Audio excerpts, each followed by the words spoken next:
Magandang oras mga ka-TH, mga ka-treasure hunter sa buong Pilipinas, Luzon, Visayas at Mindanao. Kumusta ang lahat? Lalo na sa ating mga ka-TH dyan sa labas ng bansa, sa the Middle East, kung saan merong nangyayaring napakalaking gulo. Okay, so ingat lang kayo dyan mga ka-TH. At sa ating mga ka-TH dito sa Pilipinas, shout out sa lahat. Ang ating pag-usapan ngayon sa episode na ito ay tungkol sa mga bato, mga uri at hugis ng bato na ginawang marker para sa ibinaon na Yamashita Treasures. Well, mauna tayo dito. Ito, marami to.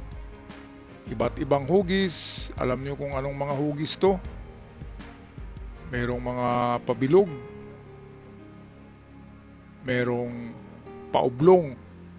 Merong square, merong triangle, rectangle, at kung ano-ano pang geometric shape rock. Okay, kapag geometry ang ating pag-usapan ay ang geometry shapes or geometric shapes ay tatlo lang talaga ang primary geometric shapes. Yan ang circle, pangalawa triangle, ang pangatlo ay square. At nag-evolve ang square. Ang square ay nagiging rectangle, nagiging trapezoid. Ang triangle naman ay nagiging pyramid, nagiging cone, at itong nagiging three-side pyramid. So, merong four-sided pyramid, meron ding three-sided pyramid, triangle pa rin yan. Kaya lahat ng hugis ay makukuha natin sa geometric shapes, mga hugis ng marker. Pero meron din ibang klaseng marker na kuha lang sa kalikasan. Okay, ito yung mga bato na hugis hayop. Kung saan inukit siya ng kalikasan million years ago. At bakit ginawa na marker ng Hapon? Of course, para hindi na sila magsayang ng oras sa pag-carve. So kapag nakita nila sa isang lugar na mayroong malaking bato na hugis turtle or pawikan, so yan, nilalagyan na nila yan. Example, doon sa lugar ng lula ko ay mushroom, parang mushroom na bato sa tabing dagat, ay nilagyan sa ibabaw. Sa lugar pa rin to ng lula ko, merong hugis ulo ng buhaya na nakanganga na malaking bato sa punta. Tinatawag na punta buhaya. Nilagyan din doon mismo sa bunganga. Nilagay. Small stars lang yung mga maliliit lang na halaga. Okay, isang bareta, dalawang bareta, ganun lang. Okay, so ito, una tayo dito.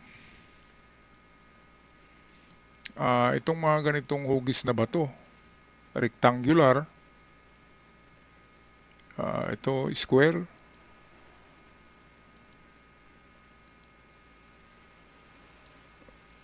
ayan. So paano natin malaman na ang square rock ay ginawang marker?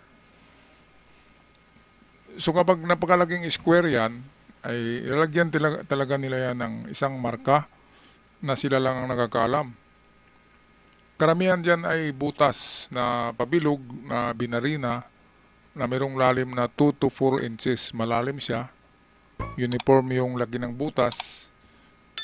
Yan lang nilagay nila. Butas lang. Ibig sabihin nasa loob o nasa baba ng bato ang item. Kapag mga pa-square na bato. So, square na bato, ano na yan ha? Isa sa mga geometric shape. Punta tayo sa pangalawang geometric shape. Ito yung circle. So, variant ng circle ay sphere or bula. Okay, so itong parang mga bula, and then nag-evolve siya, nagiging parang mga hugis itlog. Ang mga hugis itlog, kapag malaki, nasa loob lang talaga ng itlog na bato. Kung napansin niyo, ang itlog ay mayroong egg yolk. Yung kulay dilaw na laman sa loob ang itlog, yun yung ginto. So ibig sabihin kapag malaking bato na hugis itlog sa tabing ilog o tabing dagat ay pwedeng kandidato na. Lalo na kapag merong specialized mark, pwedeng kanji, pwedeng butas lamang. Ang butas ay pwedeng square na hole, pwedeng bilog, at pwedeng triangle na hole. Ayan, so kung merong ganun sa lugar nyo, mga ganito pabilog, at merong mga specialized mark na kanji, well, yan na yung hinahanap natin na Yamashita treasures.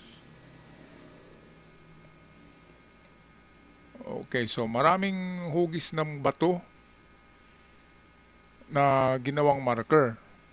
Karamihan ito ay inukit talaga ng Hapon, katulad nito, donut. Maliliit lang ang mga donut eh. Ang mga donut, nasa ilalim ng lupa yan. Yan ay underground marker. At kapag nakita nyo ang donut sa hukay nyo sa 3 meters, 4 meters, 5 meters, yun ang mga lalim, diyan nakalagay ang donut. So ibig sabihin ng donut na bato na may butas sa gitna, pera yan ay wealth. Ang coins kasi ng Inchik tsaka Hapon, parehong may butas sa gitna. Kaya ang donut na bato nagrepresenta yan ng coins or pera or kayamanan. Ayun, so kapag yun na yung makita, jackpot na yan, donut. Donut sa ilalim yan ng lupa. Meron din malaking donut na nakita ko, yung pwede kang tumungtong, malaki talaga, bilog. And then may butas sa gitna. Yun ay treasure under na yun. Doon lang, under sa donut na bato. Ito namang pyramid, pyramid rock, kapag 4 na kanto siya, treasure under. Pero kapag 3 kanto lang, ano siya, itong marker na trail or meron pang puntahan na direksyon. So tingnan lang kung saan yung mahaba na side. Kapag 3 kanto lang yung triangle rock, tingnan yung mahabang side, yun yung sundan ang kanyang corner kung saan nakaturo. Okay, so ito four-sided to eh. So kapag ganyan pero malaki, yung malaki talaga hindi nabubuhat, yun ay treasure under. Meron akong nadaanan nung nakaraang 2 buwan sa creek, pero binasag na. Pyramid rock sa gitna ng creek. Punta naman tayo dito sa mga ito, random size na bato, big boulder, pinagpatong-patong. Personal experience ko talaga yung ganyan. Pero ang nakadiscover noon ay yung alalay ng ama ko noon. Sa hindi nakaalam, ang ama ko ay treasure hunter noong 1980s. At meron din siyang grupo. Pero hindi pa uso noon ang di ba, ang mga vlog kaya hindi natin nakikita. At wala naman silang kamera noon. Pero nang lumaki na ako na nasa first year college ay nakasama ko sa kanilang grupo. Kaya alam ko yung mga kwento ng mga legend ng ginto. Alam ko yung mga kwento kung paano nakuha ng ibang grupo, ng grupo nila. Yung grupo ng father ko nakakuha ng rose gold eh. Yung rose gold, yung parang kulay pula ng mga ginto na walang value noon. Tinatawag na sinubong. Ngayon, nabibenta ng sinubong eh. Sinubong, ano yata yan? 12 carats. Gold na hinaluan ng tanso, kaya nagiging rose gold. O parang kulay pula na ginto, kaya rose gold ang tawag. Hindi yan nabibenta noon. Yun yung nakuha ng grupo ng father ko. Ay pinamimigay na lang daw nila eh, kasi hindi nga maibenta. Yung rose gold bar. Grabe no. Pero ngayon ay malaki na ang halaga ng isang bareta na rose gold. Malaki na yan. Kahit mababang mababang kilatis. So ito, Ito yung sinabi ko noon na first video ko rin na ginawa ng vlog na nagtaka ako kung bakit ang daming nanonood. Ang video ko yung sa mangrove areas na naroon ang ganito, pinagpatong-patong na malalaking bato, which is na-discover namin first year college ako, at nang binalikan namin ay 2019 na. May edad na ako, that is 30 years ago bago namin binalikan. At nang puntahan namin, huli na, 'di ba? Meron nang nakadiskubre o hinukay yung gitna mismo ng bato. Yung gitna nito, itong mga grupo ng bato, sa gitna talaga niyan sa baba. Yun. At yung sa sinabi ko ay ispalto yung kanilang itinabon, ispalto siya, itim na parang simento. Kasi nandun, nakita ko naman nang binalikan namin. Maganda sana gawa ng video yun. Kaya lang, ang pangit-pangit ng camera ko noon eh. Pero meron akong video noon, pero hindi pa magandang kuha kasi hindi ko intensyon na i-vlog yun. Kinunan ko lang ng video sa aking camera. Pero meron yun. Yun ang pinakaunang upload ko dito sa The Surigao Sun Channel.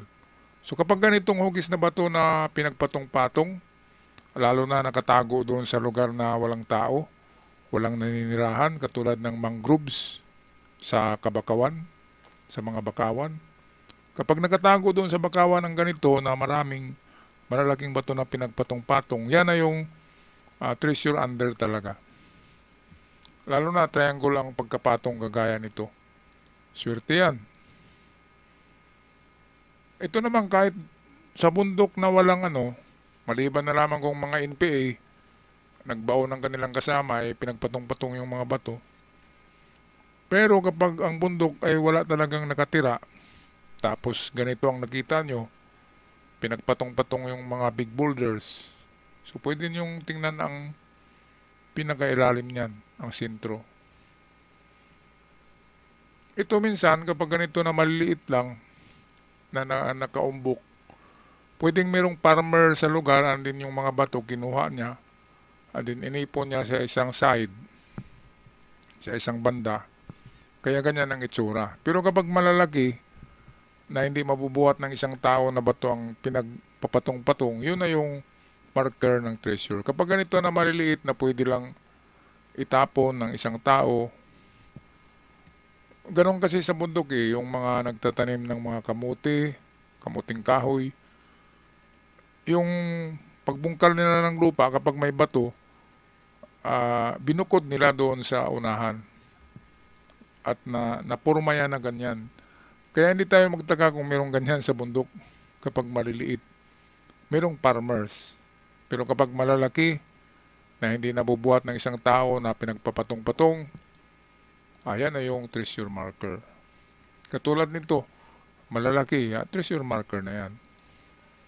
Pero siguraduhin nyo na man-made talaga ang pagkapatong. Kasi sa creek, ay common yung nagkapatong-patong na bato sa creek dahil sa flash flood or malaking baha ng dulot ng bagyo. Pero kapag pinorma siya na triangle ang pagkapatong or square, ay man-made na talaga yan. At mayroon ng kahulugan. Okay, so ito, gumamit din ng Hapon ng mga natural shape rock na katulad nito. Natural siya. Ito, tingnan natin parang ibon, di ba? Pero hindi yan ginawa ng tao.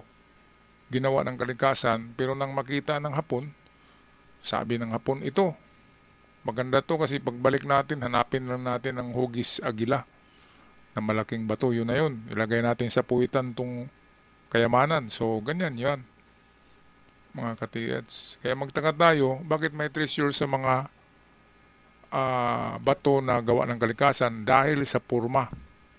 Kasi kailangan ng Hapon ng bato na madaling matandaan yung itsura para sa pagbalik nila ay madaling hanapin ito.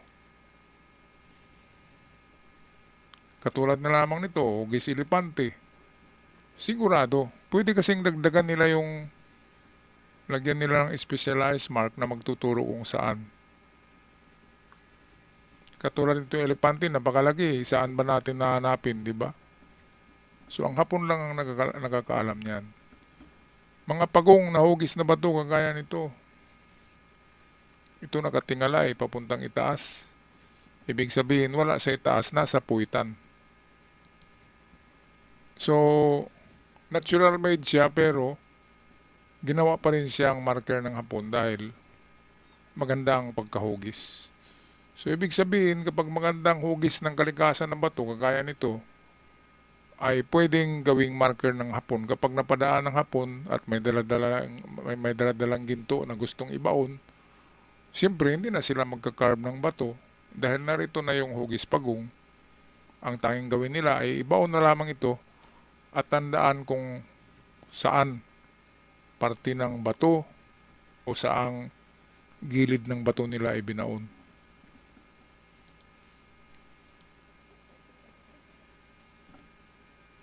Ito, malaki. Mahirapan tayo kapag ganito. Pero ang hapon, alam nila kung saan nila nilagay, di ba? So, importante na meron tayong natagpuan ng mga ganito na bato sa kalikasan pero may hugis. Ang pangalawang gawin ay i-detect na lang ito ng locator. Ang locator lang bahala maghanap kung saan nakalagay ang item.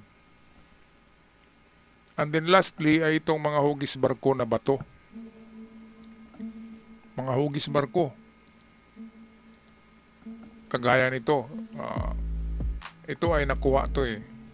Tsaka yung itong pangalawang sample nakuha din.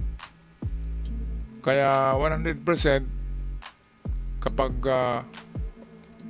ay itong pangatlo, ito hindi pa to nakuha eh. Hindi pa to nabiyak. Barko ito. Kaya kung sinong mapadaan dyan o kaninong lupa yan, ay pwede niyong butasin yan. Okay, yan. Padala lang yan sa akin ng isang ka-THC. Tinanong niya kung marker ba to, sabi ko 100%. Okay, so ang barko, yan ay sadyang inukit talaga ng Hapon. Malaking bato yan, tapos chinisil nila. Hinugis na barko para madaling matandaan.